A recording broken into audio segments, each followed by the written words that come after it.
아멘. 어쨌든 오늘 현재 중세 교회의 역사를 교통하셨는데요. 그런 교황이 높아지고 교회가 분열되고 황제와 교황 사이에 알력 다툼이 있고 십자군 전쟁이 있고 종교 재판소가 있고 악한 교리들이 있고 근본적인 원인은 딱 한 가지입니다. 이 천년을 가리켜서 역사가들은 암흑 시대라고 부릅니다.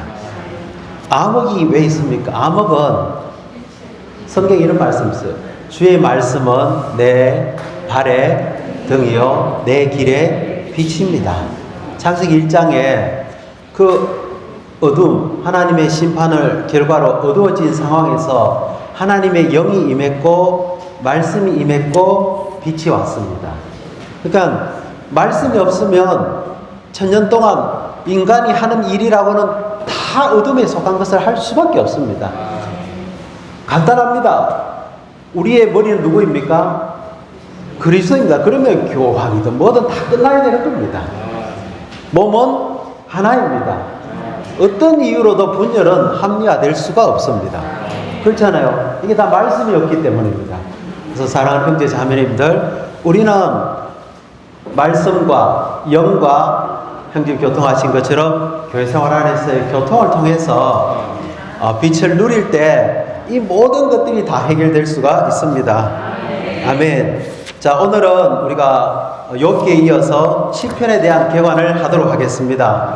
욥기가 42장으로 되어 있는데 참 머리 아프다 그랬죠. 성경이 만일 구약 성경이 욥기로 끝났으면 정말 우울하고 좋지 않습니다. 그런데 우리에게 놀라운 책이 또 있죠. 시편이라는 책이 있습니다. 아멘. 형제 자매님들이 가장 좋아하는 시편이 150편으로 구성되어 있는데 가장 좋아하는 구절이 시편이 어디입니까? 저는 시편 23편입니다. 저는 외울 수도 있습니다. 여호와는 나의 목자이시니 내게 부족함이 없으리로다. 그가 나를 푸른 초장에 누이시며 쉴 만한 물가로 인도하시는도다. 내 혼을 소생시키시고 자기 이름을 위하여 의의 길로 나를 인도하시는도다. 내가 비록 죽음의 삶의 얼침한 골짜기로 다닐지라도 해를 두려워하지 않을 것은 주께서 나와 함께 하십니다. 주의 지팡이와 막대기가 나를 안위하시나이다. 주께서 내 원수의 목전에서 상을 베푸시고 내 머리에 기름을 바르시니 내 잔이 넘치나이다. 내가 내 평생의 주의 집에 주의 선하심과 인자하심이 정녕 나를 따르리니 내가 여호와의 집에 영원히 거하리로다.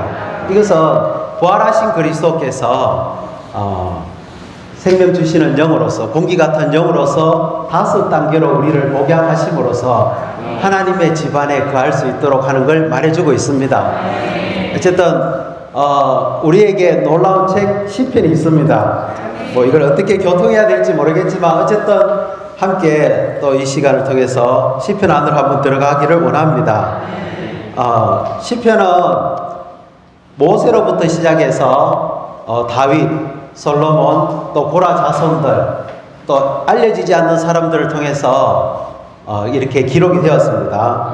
제가 형제 자매님들한테 나눠주신 그 프린트북에 보시면 다윗이 시편을 73편을 썼습니다. 그리고 고라 자손이 12편을 썼고요. 아삽이 12편, 솔로몬이 2편, 에단이 1편, 모세가 1편, 그리고 나머지 49편은 작가가 알려지지 않았습니다. 모세는 누구입니까? 그는 하나님에 의해서 세워져서 이스라엘 백성들을 이집트에서 구출해서 광야에서 율법으로 그들을 교육시켰고 성막을 건축하게 한 사람이었잖아요. 또 다윗은 누구입니까?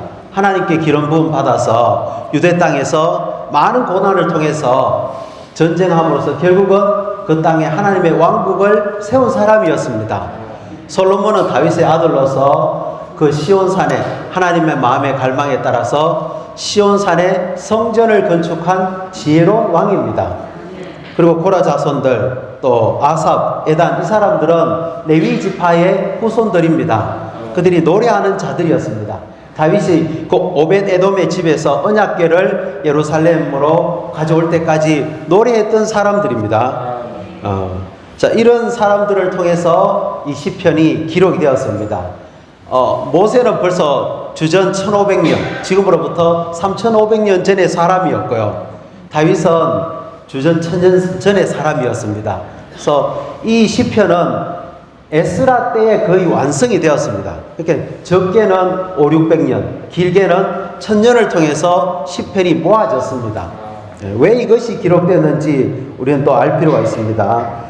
기록 장소는 주로 예루살렘이고요. 시편에 주제가 있습니다. 같이 한번 읽어볼까요? 하나님을 추구하고 접촉하는 경건한 사람들이 자신들의 정서와 느낌과 인상과 체험을 찬양과 기도와 큰 기쁨의 노래로 표현했습니다. 아멘. 시편이라는 말 그 자체가 찬양의 책이라는 뜻입니다.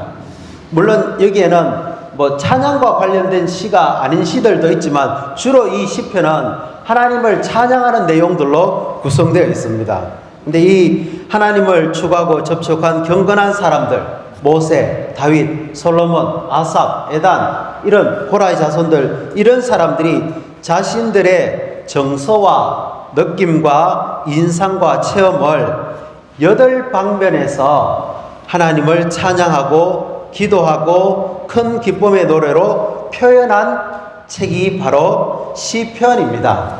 아멘. 그래서 로마 숫자 2번에는 그 8방면이 어떤 내용인지를 A, B, C, D, E, F, G, H까지 말해주고 있습니다. 그래서 시편은 교리의 책도 아니고요, 역사책도 아닙니다. 이것은 8항목에 관련돼서 경건한 사람들이 그들의 정서, 느낌, 인상, 체험으로 구성된 신성한 계시의 책인데 그 8가지 항목을 우리가 한번 읽어볼까요? A번 뭡니까? 하나님, 그리고 그분이 사람을 다루시는 방식. 시편 안에는 하나님에 대한 내용이 많이 있습니다. 그리고 하나님이 그분이 택한 사람들을 어떻게 다루시는가 그 방식에 관해서 시편의 기자들은 시를 썼습니다.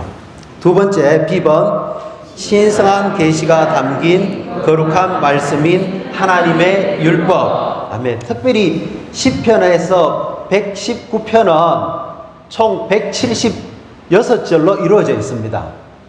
이 긴 시편은 율법에 관해서 많은 내용을 이야기하고 있습니다.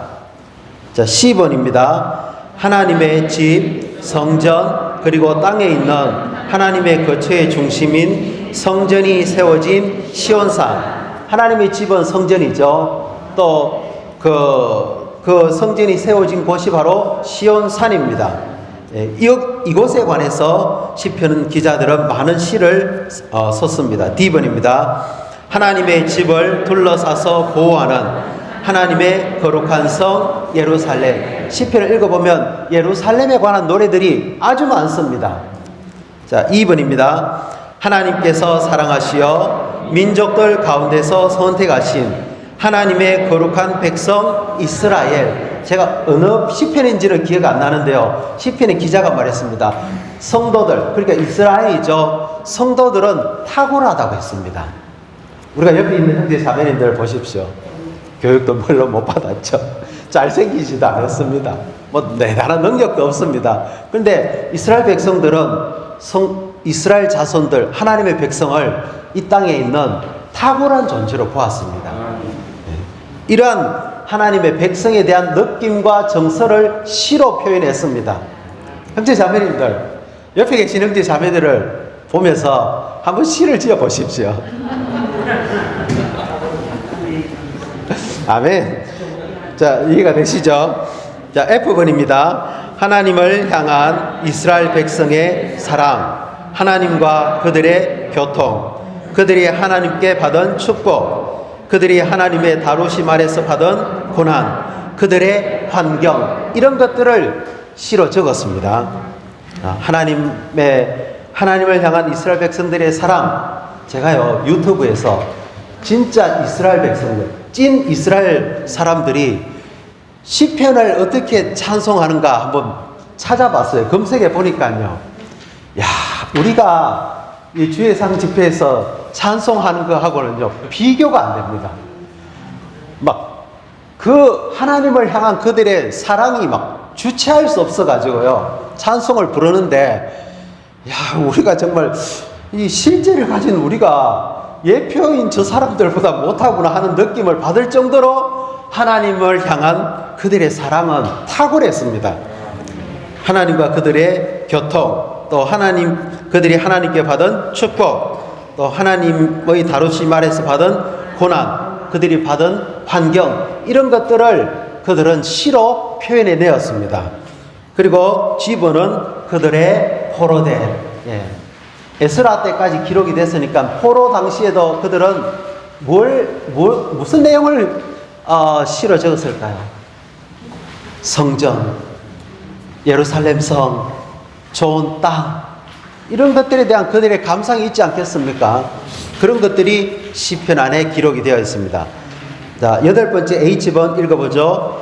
그들이 맛보고 누린 여호와, 그들의 하나님에 대한 감사와 찬양. 시편의 뒷부분에 가면 이런 것들로 가득 채워져 있습니다. 그래서 이것이 바로 이 8항목과 관련되어서 이스라엘 백성들이, 경건한 사람들이 그들의 정서와 느낌과 체험과 인상을 시로 기록한 것이 시편입니다. 자, 이제 중요한 항목이 왔는데요. 로마숫자 3번은 시편에는 두 종류의 관념이 있습니다. 즉 거룩한 작가들의 인간적인 관념과 하나님의 신성한 관념에 따라 이 시편이 기록되어 있습니다. 들어보셨는지 모르겠네요. 형제 자매님들, 우리에게도 찬송가가 있죠. 이 찬송가에는 고대의 교회의 역사를 통해서 정말 주님을 사랑했던 또 많은 신실한 성도들이 지은 찬송가도 있고요. 주의 회복 안에 우리가 삽입했던 찬송가도 있습니다. 그런데 형제 자매님들은 찬송가를 부를 때 어떤 찬송을 애창하고 어떤 찬송을 선호하십니까? 제가 이렇게 찬송을 불러보면서 기존에는 그걸 못 느꼈는데 회복 안에 들어와서 찬송을 불러보면서 성도들이 저를 오해하지 마십시오. 요한의 아들 시몬아, 그 다음에 뭐죠? 네가 나를 사랑하느냐, 이런 찬송을 굉장히 사랑하고 부르더라고요. 물론 그거 부를 수 있습니다. 그런데 높은 계시, 하나님의 경륜에 관한 것들, 그리스도와 교회와 왕국과 새 예루살렘과 이런 것에 대한 깊은 감상을 가지고 많이 부르지는 않더라고요. 왜냐하면요, 시편도 마찬가지고 우리의 찬송가에도 마찬가지고 여기에 두 종류의 관념이 있습니다. 하나는 인간적인 관념이 있고요, 하나는 하나님의 신성한 관념이 있습니다.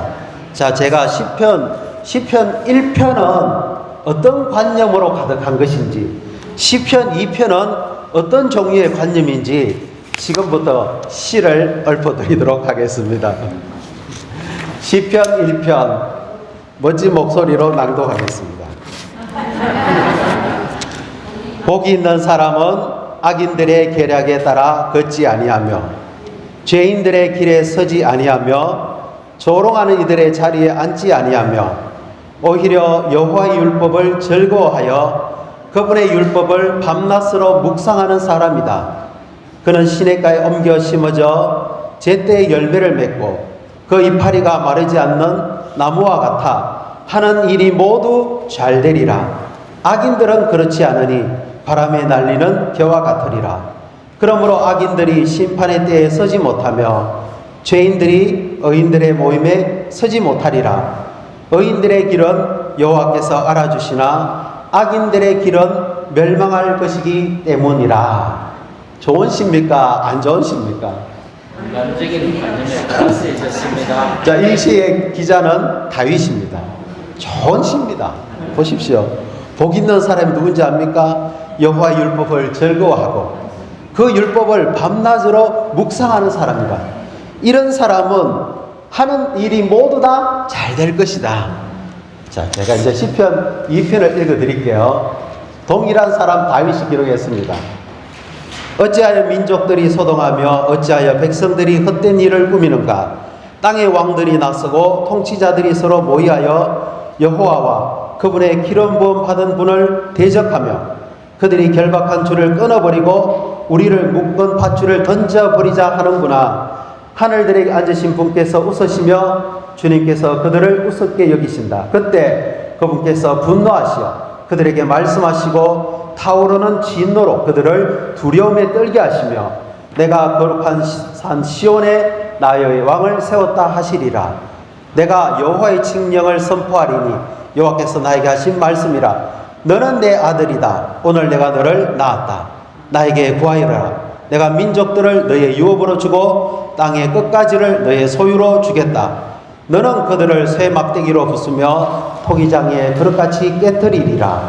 그러니 이제 현명해지라. 왕들이여 경고를 받아들이라. 땅의 재판관들이여 두려운 마음으로 여호와를 섬기며 떨리는 마음으로 기뻐하여라. 아들께 입 맞추어라. 그러지 아니하면 그분께서 진노하시어 너희가 길에서 멸망하리니 그분의 진노가 느닷없이 불붙기 때문이다. 그분께로 피하는 사람은 모두 복이 있다. 자, 1편과 2편을 제가 바른 속도로 읽어드렸습니다. 시편 1편에서는 율법을 높이고 있습니다. 시편 2편에서는 하나님의 아들 그리스도를 높이고 있습니다. 시편 1편에 복 있는 사람은 율법을 밤낮으로 묵상하는 사람인데 잘 된다고 했습니다. 이 사람이 누구였습니까? 다윗이었죠. 형제 자매님들, 다윗이 과연 말로가 잘 되었습니까? 아닙니다. 아삽 시편 73편은 아삽이라는 사람이 쓴 시인데요. 이렇게 말했습니다. 아, 주님, 내가 정말 실족할 뻔했습니다. 나는 마음을 올곧게 했습니다. 하나님을 향해서. 그런데 보니까 악인들은 너무너무 잘 됩니다. 하는 일이 다 형통합니다. 죽을 때도 윤기가 쫘르르 흐를 정도로 죽습니다. 이게 뭡니까, 하나님? 근데 내가 성소에 들어가고 나서야 그들의 결말을 비로소 깨달았습니다. 그래서 아삽이 뭘 이야기하냐면 하늘에서 주 외에 누가 내게 있습니까? 땅 아래에 주밖에 내가 사모할 자 없습니다. 나는 하나님께 피합니다. 하나님께 숨섭니다. 하나님만이 저의 유일한 몫입니다. 율법을 그렇게 신뢰하고 율법을 사랑했던 다윗이 남의 아내를 빼앗았잖아요. 살인을 저질렀잖아요. 그 결과 그의 집은 엉망진창이 되어버렸습니다. 아들들 가운데 간음이 일어나고 살인이 일어나고 그의 사랑하는 압살롬은 아버지를 향해서 반역을 일으켰습니다. 율법을 지킨다고 해서 우리가 잘 되는 게 아닙니다.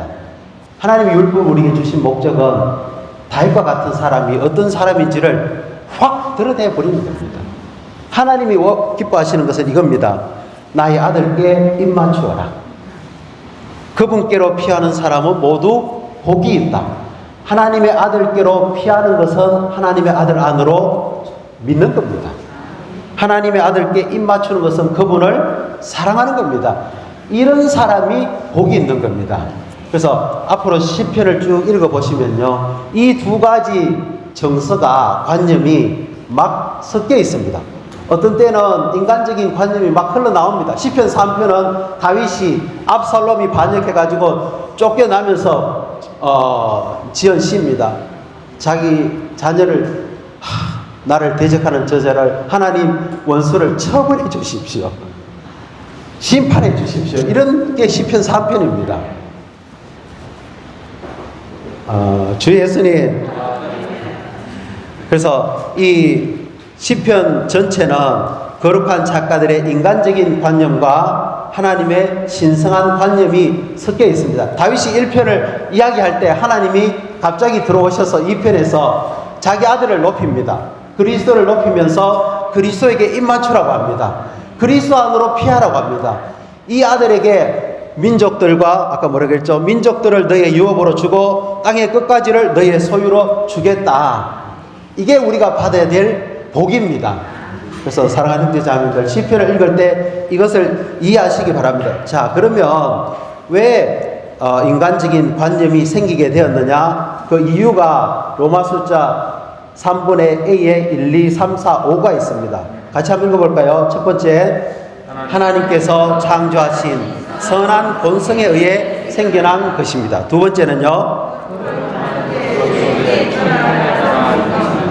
세 번째, 성경의 가르침들로 조성된 것. 네 번째, 거룩한 생활의 실행을 통해 길러진 것. 다섯 번째, 그들의 거룩한 정서와 인상에서 배어나온 것. 이런 것들로 인간적인 관념이 형성이 되었습니다.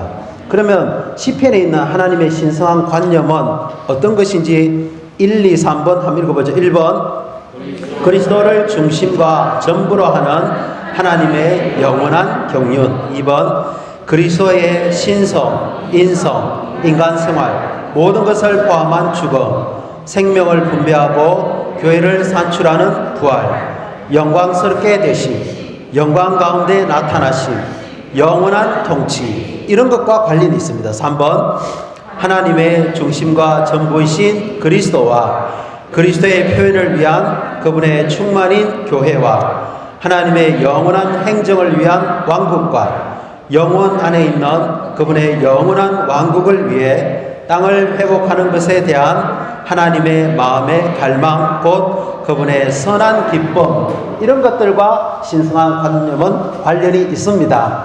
그래서 형제자매님들 다시 말씀드리죠. 시편을 읽을 때뿐만 아니라 우리의 찬송을 고를 때에도 이 찬송은 좋기는 좋지만 신성한 관념이 부족하구나, 그런 찬송이 있습니다.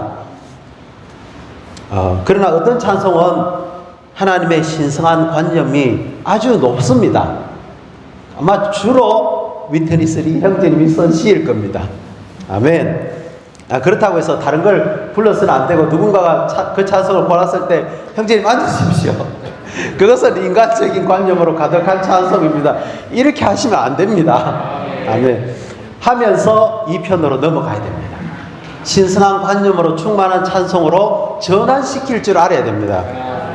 자, 그래서 시편을 함께 읽어보죠. 시편에는 시편 작가들의 인간적인 관념에서 쓰인 것이 아닌 하나님의 신성한 관념에서 쓰인 것만을 하나님의 신성한 경륜에 관하여 하나님에게서 온 신성한 계시의 일부로 여겨야 한다. 아멘. 자, 로마서 4번에는요, 시편 150편이 5권으로 나누어져 있다고 합니다. 시편은 5권으로 시편 모 사람들이 분류를 해 놓았습니다. 1권은 1편부터 41편까지입니다.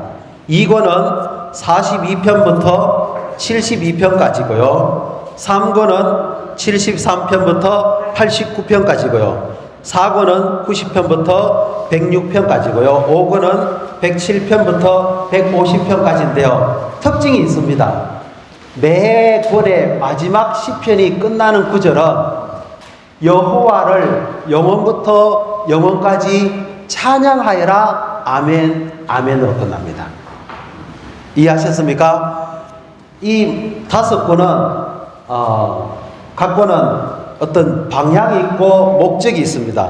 1권에서는 어떤 내용이 있느냐 하면 같이 읽어볼까요? 하나님의 의도가 추구하는 성도들을 율법에서 그리스도께로 돌이키게 하여 하나님의 집인 교회를 누리게 하는 것임을 보여줍니다. 율법에서 그리스도께로 돌이켜서 하나님의 집을 누리게 합니다. 2권은요, 성도들이 고난받으시고 높아지시고 다스리시는 그리스도를 통하여 하나님과 하나님의 집과 성을 체험하는 것을 보여줍니다. 2번에서는 그리스도가 고난받고 높아지고 이 다스리시는 그리스도라는 것을 보여주면서 이 그리스도를 통해서 우리가 하나님의 집, 성전이죠. 하나님의 성, 예루살렘 성입니다. 교회와 왕국을 체험하는 것을 보여줍니다. 자, 3권은 성도들이 그들의 체험에서 하나님의 집과 성, 그리고 그 모든 누림은 하나님의 백성이 합당하게 그리스도를 귀히 여기고 높일 때에만 보존되고 유지될 수 있다는 것을 깨달음을 보여줍니다. 형제자매님들 저랑 보십시오. 교회는 하나님의 집이고 하나님의 성 왕국입니다. 교회 안에 하나님이 거하시고 이 성인 왕국을 통해서 다스립니다. 우리가 포항교회가 건축되고 여기서 주님이 다스리시도록 하려면 우리가 해야 될 것이 딱 한 가지입니다. 좋은 조직을 만드는 게 아닙니다. 우리의 열심으로 그게 이루어지는 게 아닙니다. 한 가지가 뭐라고요? 하나님의 백성이 합당하게 그리스도를 귀히 여기고 높일 때에만 우리의 교회 생활과 이런 것들이 왕국이 보존되고 유지될 수 있다는 겁니다. 이게 너무너무 중요합니다. 자, D번입니다. 4번은 성도들이 그리스도께 연결되어 하나님과 하나 될 때 하나님께서 집과 성 안에 계신 그리스도를 통하여 온 땅에 대한 주권을 회복하실 수 있음을 보여줍니다. 이해 안 되시면 말씀을 기도로 읽으십시오. 자, 2번입니다. 5번은 하나님의 집과 성이 성도들의 찬양과 안정과 갈망이 되는 것과 하나님께서 하나님의 집과 성인 교회를 통하여 온 땅을 다스리시기 위해 오시는 것임을 보여줍니다. 자, 1번부터 5번까지를 보시면요, 이건 마치 5번의 5층으로 된 건물과 비슷합니다. 1층에서는 우리가 하나님의 집을 누리기 위해서는 율법에서 그리스도에게로 전환돼야 됩니다. 이제 2층으로 우리는 올라갑니다. 올라가면서 우리는 고난받고 높아지시고 다스리시는 이 그리스도를 통해서 하나님, 교회, 왕국을 체험하게 됩니다. 2층 올라갔습니까? 3층은 더 올라가야 됩니다. 그 모든 누림은 그리스도를 합당하게 높일 때, 귀하게 여길 때에만 이 누림이 보존되고 유지될 수 있는 것입니다. 우리는 이제 4층으로 올라갑니다. 우리 이러한 그리스도와 연결될 때 이 그리스도를 통하여 온 땅에 대한 하나님의 주권이 회복되는 것입니다. 우리는 다 마지막 층 5층으로 올라갑니다. 그때 우리의 찬양이 절정에 이를 때 누가 옵니까? 그리스도가 오는 겁니다. 이게 시편이 말해주고 있는 겁니다. 이것은 신약 안에 있는 계시와 일치하죠. 자, 마지막 중점이 너무너무 중요합니다. 같이 읽어봅시다. 시편은 놀라운 순서로 4가지 주된 요점을 다루는데 그것은 바로 그리스도, 집, 성, 땅입니다. 시편 안에 핵심적인 단어는 그리스도, 집, 성, 땅입니다. 하나님의 갈망은 우리를 어디에서요? 율법에서 한 인격 그리스도에게로 전환시킵니다. 그런 다음에 이 그리스도로부터 하나님의 집으로 우리를 인도합니다. 하나님의 집은 그리스도의 몸인 교회입니다. 성은 바로 교회의 확장인 왕국입니다. 하나님께서 그리스도 안에서 집과 성인 교회 안에서 확대되시고 확장되실 때 온 땅은 그리스도에게로 돌아오게 될 것이고 그리스도는 이 땅을 왕으로서 다스릴 것을 시편은 말해주고 있습니다. 아멘. 그래서 그게 제가 다 못합니다. A번, B번, C번, D번은 그리스도와 집과 성과 땅에 관한 다양한 방면들을 관련 구절과 연결시켜 놓았습니다. 그래서 형제 자매님들 시간이 되신다면은 그리스도와 관련된 신성 안에 관한 안에 계신 그리스도를 관련된 시편을 기도로 읽으시면 되는 겁니다. 집과 관련된 구절을 한번 기도로 읽어보십시오. 우리의 존재가 완전히 달라집니다. 이렇게 우리는 시편을 합당하게 접촉할 필요가 있습니다. 다시 한번 말씀드리죠. 시편이 강조하는 주요 강조점은 그리스도, 집, 성, 땅입니다. 우리가 창세기를 기억하는 방법은요, 이겁니다. 창조, 타락, 구원. 시편은 이 4가지 단어를 기억하셔야 됩니다. 그리스도, 집, 성, 땅. 이걸 가지고 시편 어디든지 읽어보십시오. 이거를 시편은 강조해주고 있습니다. 어쨌든 우리에게 놀라운 시편이 있습니다. 시편 제일 짧은 것은 117편 2절입니다. 제일 긴 시편은 119편 176편이죠. 절입니다. 이건 1절부터 8절까지 히브리어 22개 알파벳으로 시작됩니다. 1절부터 8절까지 한 단락인데 히브리 알파벳 첫 글자로 다 시작됩니다.